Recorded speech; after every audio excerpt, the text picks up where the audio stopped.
Hello, Jason the tour guide here, and I'm walking down Baker Street. What you can see is a wall. Baker Street is very famous for being the home of Sherlock Holmes.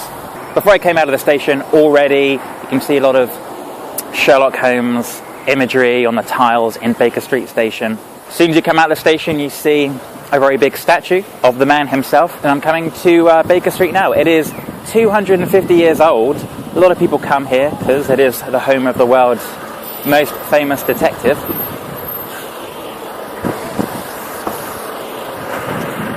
But as you can see, it's not the most uplifting place in the world. A big reason for that is all the huge massive traffic that runs through here. There you have it.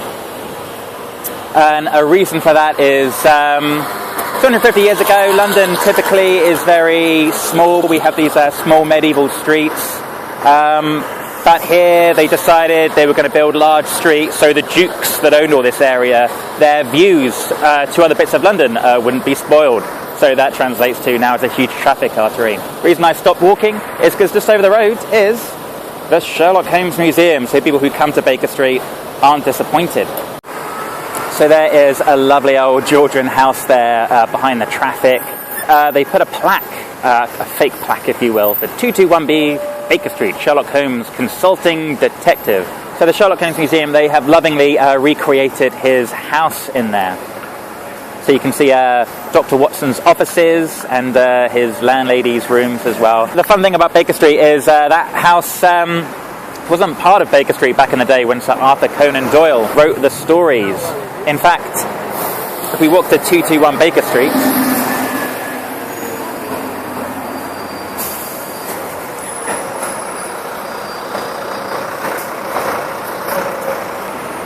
which is maybe difficult to see behind all of these buses. But 221B Baker Street is here.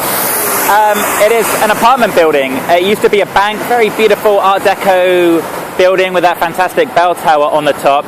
But even that wasn't part of Baker Street back in the day. Sir Arthur Conan Doyle, his offices were nearby, which is where he wrote a lot of the stories. And he just chose Baker Street because it was this kind of pleasant upper middle class area, very a good place for a very kind of comforting detective who kind of always gets to the bottom of the story. So part of the appeal of the stories, of course, was everything was solved at the end and he rarely had to get out of his chair. So yeah, this is the experience of Baker Street.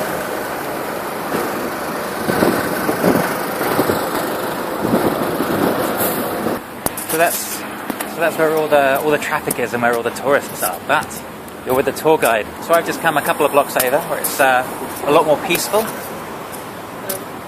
You can see some very genteel Georgian architecture around me.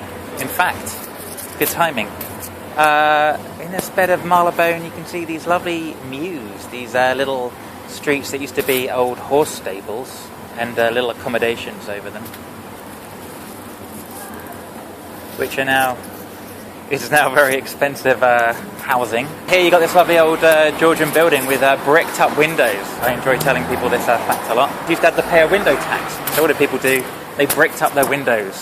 They allowed the government to steal daylight from them. And that's where the term daylight robbery comes from. A lot of these buildings now are medical practices. And I bring people over to this road because it's where Sir Arthur Conan Doyle used to have his office. So he set up his office here. Didn't have many patients for some reason, so he started using his time when it was a nice peaceful street to write short stories, and a lot of these stories were early Sherlock Holmes stories. So the rest is history. They were very successful, although it sounds like he wasn't too happy about his success, because he wrote a letter to his mother saying, "There's so much demand for me to write these Sherlock Holmes stories that my doctor's practice is suffering."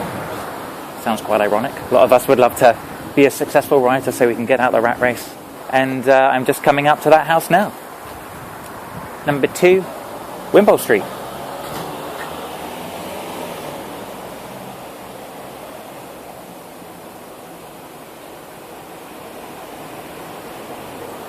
So it says, Sir Arthur Conan Doyle, author, 1859 to 1930, worked and wrote here. So that was another video. I think it went well, myself. It was fun to do.